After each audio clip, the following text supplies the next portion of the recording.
कच्चा चिट्ठा में आज बात उस खबर से शुरू करेंगे जिसने पुतिन को गाजा में जंग के लिए आखिरकार मजबूर कर दिया।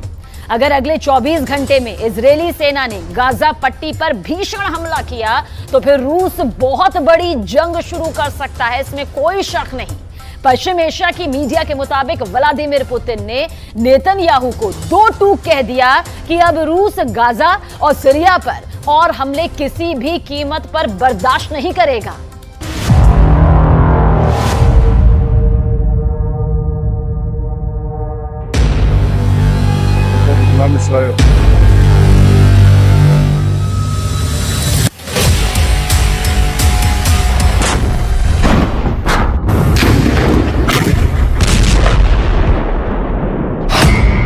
बंद करो गाजा में कदम, पुतिन की जंगी धमकी।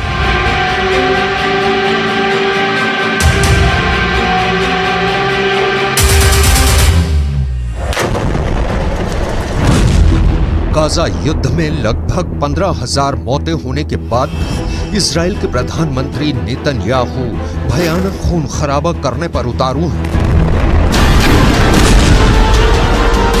हालात ये हो गए हैं कि पिछले 12 घंटे के अंदर इजरायली सेना ने उत्तरी गाजा में कई जगहों पर सीज फायर को तोड़ते हुए हमास के ठिकानों पर मिसाइलों और ड्रोन से सीधा हमला किया है।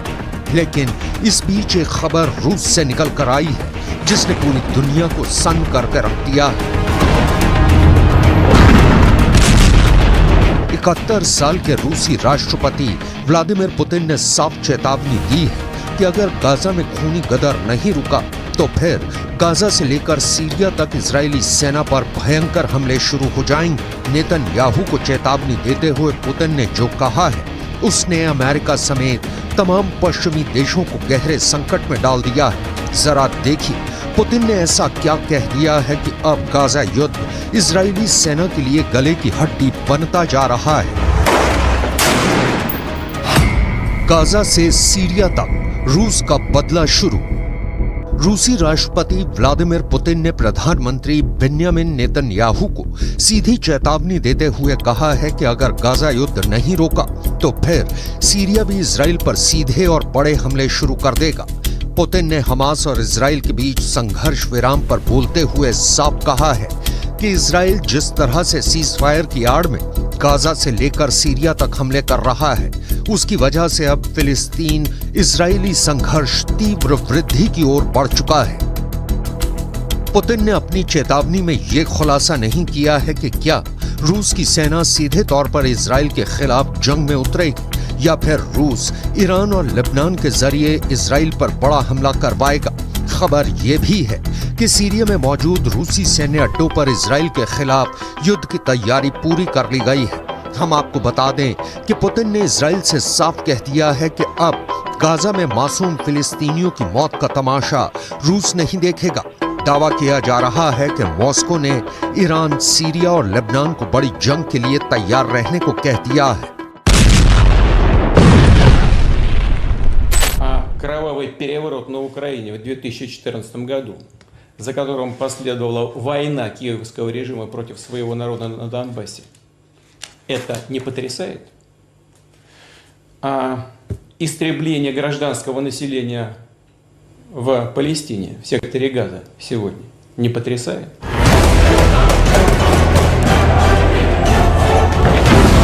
अब आप ये भी जान लीजिए कि जब से हमास और इजराइल के बीच सीज फायर हुआ है तब से उत्तरी गाजा, दक्षिणी गाजा और वेस्ट बैंक में ऐसा क्या हुआ है कि फिलिस्तीनियों और हमास के लड़ाकों को बचाने के लिए पुतिन को सीधे जंग के मैदान में उतरना पड़ा है। मिडिल ईस्ट और रूसी मीडिया के दावों के मुताबिक इजराइल ने पिछले 36 घंटे में हमास के एक बहुत बड़े कमांडर को सीज फायर के दौरान ही जबरदस्त हमले में मार डाला है।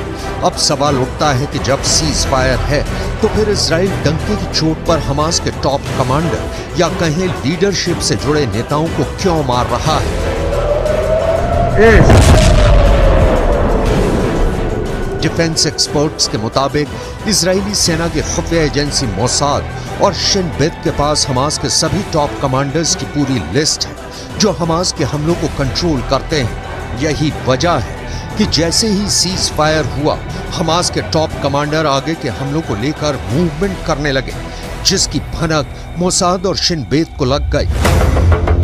और फिर इजराइल के आईडीएफ ने खुफिया सूचना के आधार पर इन्हें मार डाला। यही नुकसान हमास पर बेहद भारी पड़ रहा है, जिसके खिलाफ अब पुतिन ने इजराइल को धमकी दी है कि अगर सीज फायर के दौरान गाजा या फिर सीरिया पर हमले तेज किए तो फिर ये युद्ध पूरी तरह से बेकाबू हो जाएगा और रूस चुप रहकर तमाशा बिल्कुल भी नहीं देखेगा।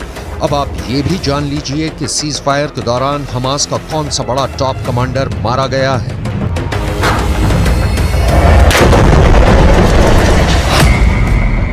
हमास के 2 टॉप कमांडर्स को इजरायली सेना ने इस तरह से मारा है कि यही नहीं पता चल पाया कि उन्हें सीज फायर के दौरान मारा गया या फिर पहले मारा गया। हमास ने खुद 26 नवंबर को पुष्टि की है कि हमास के उत्तरी ब्रिगेड के 2 कमांडर मारे गए हैं। हमास के मुताबिक आईडीएफ ने उत्तरी ब्रिगेड के कमांडर अहमद अल घंडौर को हवाई हमले में मार डाला है। इससे पहले आईडीएफ ने हमास के कमांडर अहमद अल घंडौर को मारने की 3 बार कोशिश की थी। इसके अलावा हमास की उत्तरी ब्रिगेड में रॉकेट डिवीजन के कमांडर आयमान सियाम को भी आईडीएफ मार चुकी है। हमास के मिलिट्री विंग के मुताबिक हमास के कुल 5 सबसे टॉप अधिकारी मारे गए हैं। दावों के मुताबिक ये सभी टॉप कमांडर युद्ध विराम शुरू होने से मारे गए हैं, जबकि कुछ रिपोर्ट में दावा किया गया है कि सीज फायर के दौरान इजरायली सेना की स्पेशल फोर्स ने हमास के 5 कमांडर्स की टारगेट किलिंग की है।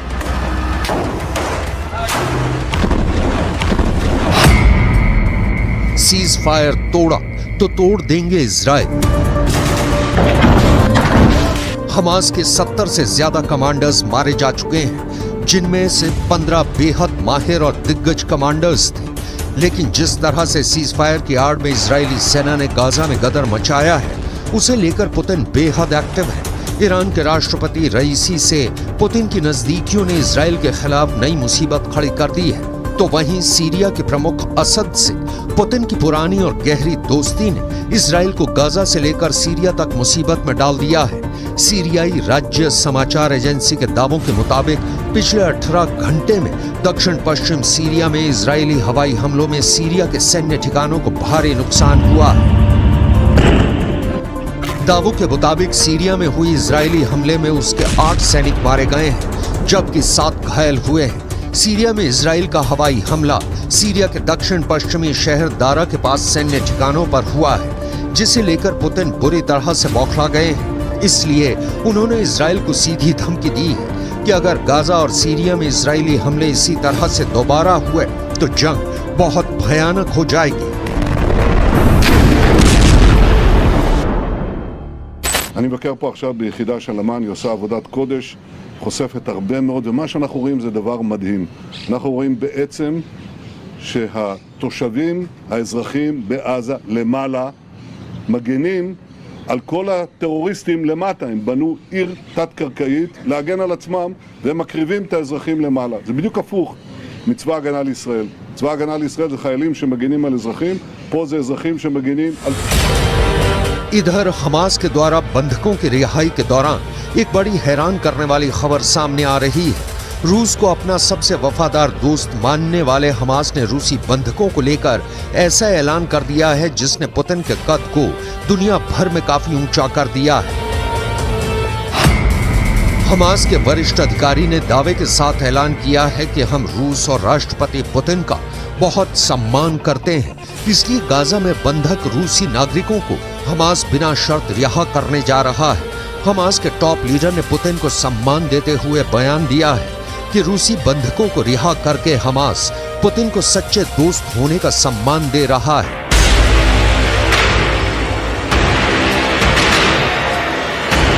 इधर कतर, मिस्र और अमेरिका ने मिलकर इजराइल और हमास के बीच सीज फायर तो करा दिया, लेकिन दिक्कत यह है कि नेतन्याहू और इजराइल के कमांडरों ने साफ कह दिया है कि सीज फायर ना तो इजराइल के बदले को रोक पाएगा और ना ही इजरायली हमलों को। हम हमास का पूरी दुनिया से खात्मा कर देंगे। इधर कुछ मिडिल ईस्ट की मीडिया ने दावा करना शुरू कर दिया है कि गाजा पट्टी में 20,000 से ज्यादा लोग मारे गए हैं, जिनकी संख्या 1967 में इजराइल अरब युद्ध में मारे गए लोगों से कहीं ज्यादा है। दावा तो यहां तक किया गया है कि 1,20,000 से ज्यादा इमारतें गाजा में तबाह हो चुकी हैं। अब ऐसे हालात में दावे किए जा रहे हैं कि रूस गाजा से लेकर सीरिया तक इजरायली हमलों को काउंटर करने का मन बना चुका है, क्योंकि यूक्रेन के युद्ध में पुतिन ने अकेले दम पर नेटो और अमेरिका को थका डाला है और यूक्रेन पुतिन से जंग लगभग हार चुका है। अब ऐसे हालात में पुतिन का हौसला 7वें आसमान पर है, इसलिए वो गाजा से लेकर सीरिया तक इजरायली सेना को मटिया मेट करने की तैयारी में जुट चुके हैं।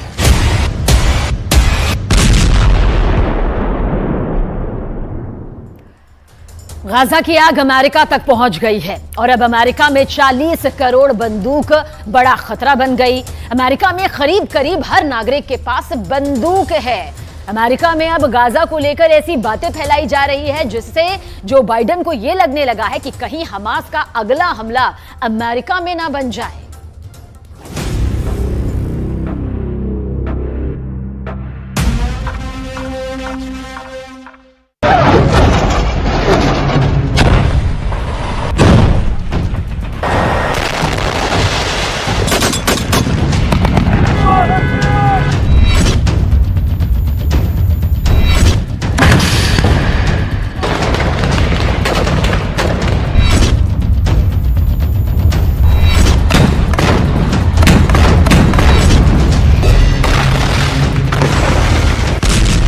गाजा पट्टी के अंदर अब तक 4 करोड़ किलोग्राम बम बरसाए जा चुके हैं।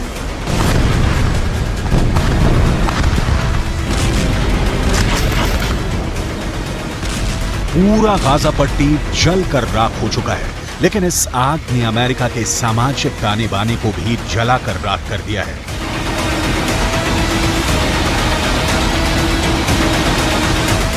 सात अक्टूबर के बाद, यानी जब हमास ने इजरायल पर आतंकवादी हमला किया, उसके बाद से लगातार अमेरिका के अंदर ऐसी खूनी वारदातें हो रही हैं जिसमें शिकार कभी यहूदी हो रही हैं तो कभी फिलिस्तीन। अमेरिका की आबादी 32 करोड़ 64 लाख है, लेकिन अमेरिका के अंदर आम लोगों के पास 40 करोड़ बंदूकें हैं। यानी अमेरिका में तकरीबन हर नागरिक के पास कम से कम एक बंदूक अवश्य है। और ऐसी स्थिति में अगर अमेरिका के अंदर सामाजिक सद्भाव बिगड़ रहा है तो जो बाइडेन के लिए ये बहुत मुश्किल की घड़ी है। ताजा खबर अमेरिका के वर्लिंगटन से है, जहां पर एक अमेरिकी नागरिक ने 3 फिलिस्तीनियों को गोली मार दी है। इस घटना ने एक बार फिर अमेरिका में फिलिस्तीन बनाम गैर फिलिस्तीन तनाव को भड़का दिया है। वर्लिंगटन में एक अमेरिकी नागरिक ने हिशाम औरतानी, तहसीन अहमद और किन्नान अब्दुल हमीद पर वर्मोंट विश्वविद्यालय के पास हमला किया है। अमेरिका के राष्ट्रपति जो बाइडेन और उनके विदेश मंत्री एंटनी ब्लिंकन लगातार यहूदी पुजारियों, यहूदी नेताओं और मुस्लिम धर्मगुरुओं के संपर्क में हैं। वो लगातार शांति स्थापित करने की कोशिश कर रहे हैं और बयान भी जारी कर चुके हैं, लेकिन इसका कोई असर देखने को नहीं मिल रहा है। अमेरिका में किस तरह फिलिस्तीनियों को गोलियों की बौछार का सामना करना पड़ा है, आपको आगे बताने वाले हैं। लेकिन सबसे पहले आपको अमेरिका के हालिया घटनाओं का पूरा विवरण देते हैं, जिससे ये साफ हो जाता है कि अमेरिका भी अब गाजा की आग से बच नहीं पा रहा है। ये तस्वीरें अमेरिका की ही हैं, जहां पर एक 6 साल के फिलिस्तीनी बच्चे का नमाज़े जनाजा पढ़ा जा रहा है।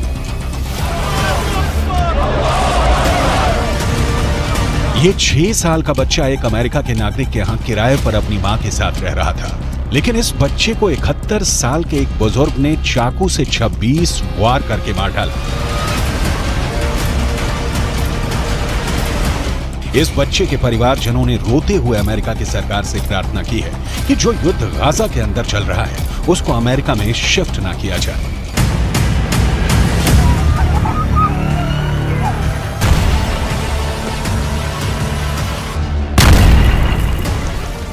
I just want to tell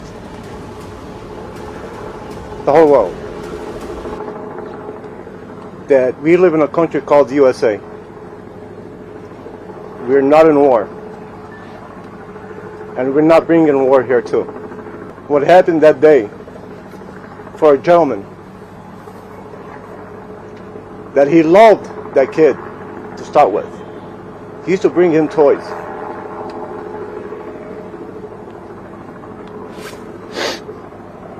Now I want to ask anybody here, a 71-year-old man sitting on top of a 6-year-old kid, stabbing her more than 26 times, and he was looking in his eyes. You tell me, is that exaggeration? You tell me what type of man he can do that.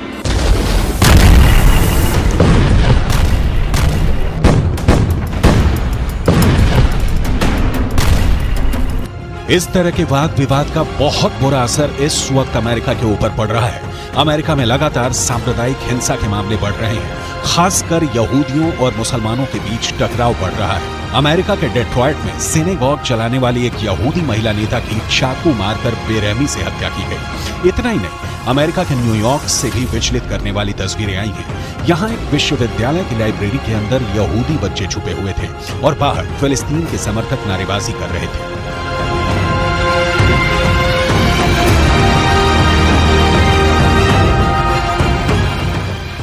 America के Washington में फिलिस्तीन समर्थक प्रदर्शन के दौरान एक महिला को ऐसा पोस्टर लिए दिखाया गया जिसमें यहूदियों को पूरी तरह से समाप्त करने जैसा संदेश दिया गया था। अमेरिका के अंदर लगातार हो रहा कत्लेआम और एक दूसरे के खून के प्यासे नजर आ रहे लोग ये बताने के लिए काफी हैं कि अमेरिका किस तरह तलवार की धार पर चल रहा है।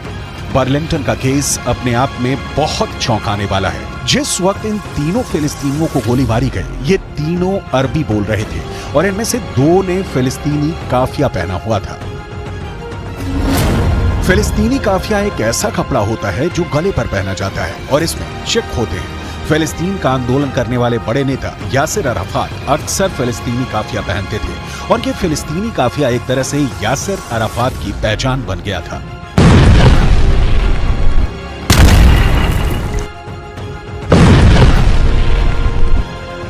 एक ब्रिटिश एक्टर और प्रेजेंटर इस्लाह अब्दुल रहमान फिलिस्तीन के लोगों के लिए सहानुभूति व्यक्त करने के लिए फिलिस्तीनी काफिया पहना था। ठीक ऐसा ही काफिया 2 फिलिस्तीनियों ने भी पहना हुआ था जिन पर गोलियां चली हैं। इसका मतलब साफ है कि गोली मारने वाले शख्स अमेरिका के नागरिक जेसन जे ईटन ने ये जानते हुए इन्हें गोली मारी कि ये फिलिस्तीन लिस्ट एनी मूल के नागरिक हैं। We have a lot more to do, however. Even with this arrest, we are still working. There is more investigation to be done, and that includes trying to determine motive. We still do not know as much as we want to know. But I would urge the public and you in the media to avoid making conclusions based on statements from people who know even less than we currently do. We are working hard to find out this information, and we are nowhere near the end of this investigation. Jason J Eaton को गिरफ्तार कर लिया गया है और उन पर case चलाया जा रहा है। अमेरिका की पुलिस लगातार जेसन जो ईटन के बैकग्राउंड को तलाश रही है। करीब 50 साल का जेसन एक किसान है और मुख्य तौर पर उसका पेशा खेती-बाड़ी है, लेकिन वो सोशल मीडिया पर भी एक्टिव है और वो फिलिस्तीन का समर्थन करने वाले अमेरिका के नेताओं के खिलाफ कई टिप्पणियां कर चुका है। अहम बात यह भी है कि जहां पर जेसन ने 3 फिलिस्तीनियों को गोली मारी है, वो जगह उसके अपार्टमेंट के पास ही है। जहां ये तीनों फिलिस्तीनी पढ़ते हैं, वो जगह भी अपार्टमेंट के पास है। क्या ये इलाका फिलिस्तीनियों के प्रदर्शन से प्रभावित रहा है, इसकी भी जांच की जा रही है। हमास के कमांडर याह्या सिनवार ने इजरायल को फिर से डरा दिया है। सिनवार ने इजरायल की भाषा में ऐसी बात कह दी कि बेन्यामिन नेतन्याहू बहुत टेंशन में है। दरअसल बंधकों की रिहाई के बाद अब कहा जा रहा है कि हमास ने इजरायल के सिर्फ 60 बंधक ही नहीं छोड़े, बल्कि इजरायल को 60 बार हरा भी दिया है।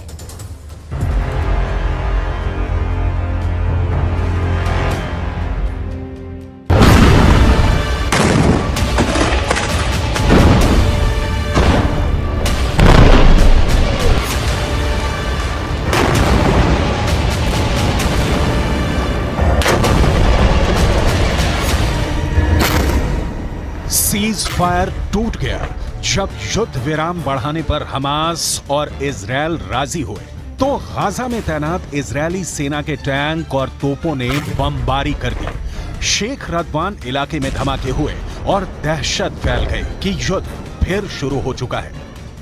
इजरायल फिर टनों टन बम गाजा पर गिराएगा, फिर इमारतें ढहती जाएंगी और हजारों लाशों को मलबे से निकालने का काम फिर शुरू हो जाएगा, जिसमें बच्चे होंगे, महिलाएं होंगी, बुजुर्ग भी होंगे, क्योंकि नेतन्याहू तो पहले ही कह चुके हैं कि जब तक हमास बाकी है, युद्ध बाकी है और गाजा की तबाही जारी रहेगी।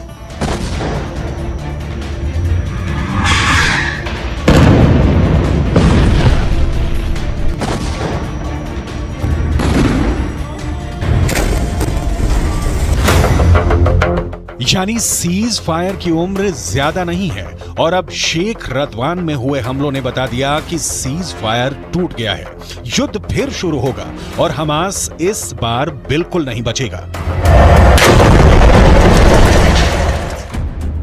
लेकिन हमास को इसका डर नहीं, हमास के कमांडर को इसकी फिक्र नहीं, क्योंकि इजराइल की मीडिया में जो खबरें छाई हैं उसने याया सिनवार का खौफ एक बार फिर पूरे इजराइल में फैला दिया है। क्योंकि याया सिनवार को लेकर जो खबर आई है वो वाकई बहुत चौंकाने वाली है।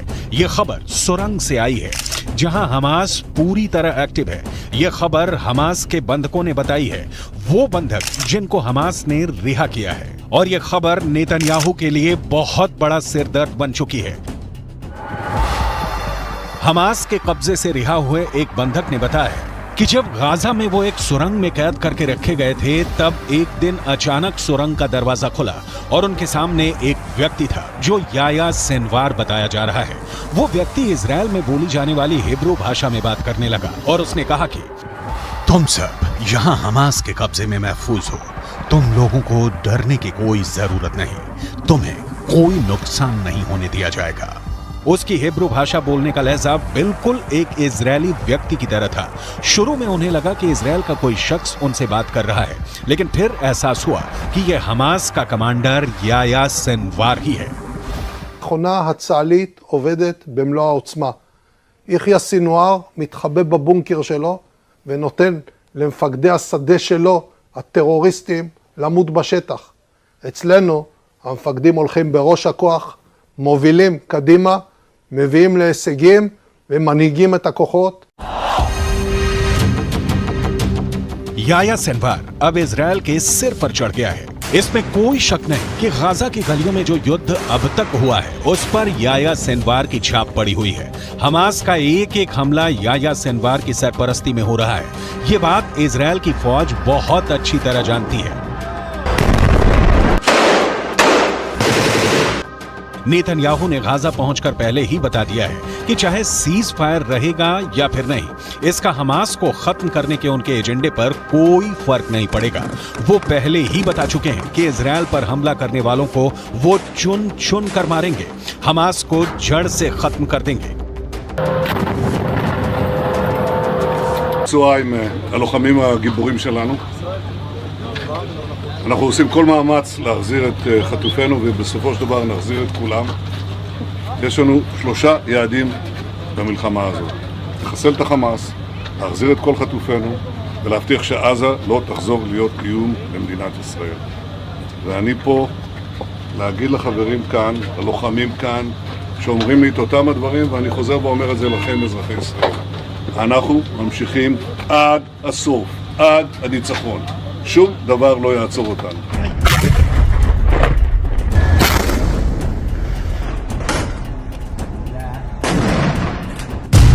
यानी हमास का पक्का इलाज होगा, हमास को पूरी तरह खत्म कर दिया जाएगा। इसकी 100% वाली गारंटी नेतन्याहू बार बार दे रहे हैं। गाजा में सीज फायर करके इजराइल को वक्त मिला, उसकी सेना को वक्त मिला, हमास को भी वक्त मिला। दोनों तरफ अपनी ताकत को फिर से जुटाने का काम हुआ होगा ताकि युद्ध के अगले चरण को और खतरनाक बनाया जाए। लेकिन इन सबके बीच सबसे बड़ा चैलेंज याया सिनवार बन चुका है। याया सिनवार जब तक जिंदा है, नेतन्याहू जीत का दावा नहीं कर सकते। नेतन्याहू को जब से पता चला है कि याया सिनवार सुरंगों में घूम रहा है और बंधकों से मुलाकात करके उनसे सीधे बात कर रहा है, तब से नेतन्याहू की बेचैनी बढ़ गई है। इसका मतलब साफ है कि याया सिनवार जिंदा है। याया सिनवार युद्ध को कंट्रोल कर रहा है। याया सिनवार बता रहा है कि इजराइल का एक एक बंधक उसके रहमो करम पर जिंदा है। यही बात इजराइल को बहुत परेशान कर रही है।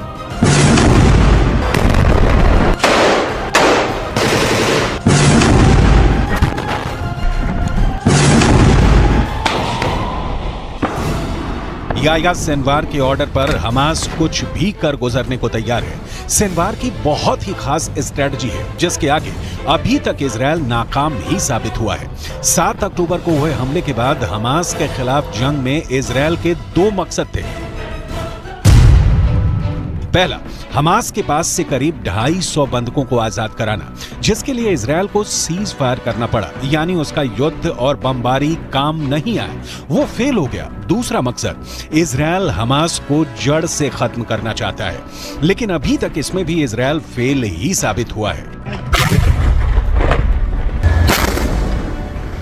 יש היום הסכמה לאומית בכל מדינת ישראל שאנחנו חייבים להילחם ולנצח בגלל מה שקרה, בשביל העתיד שלנו וגם בשביל העתיד של העולם החופשי.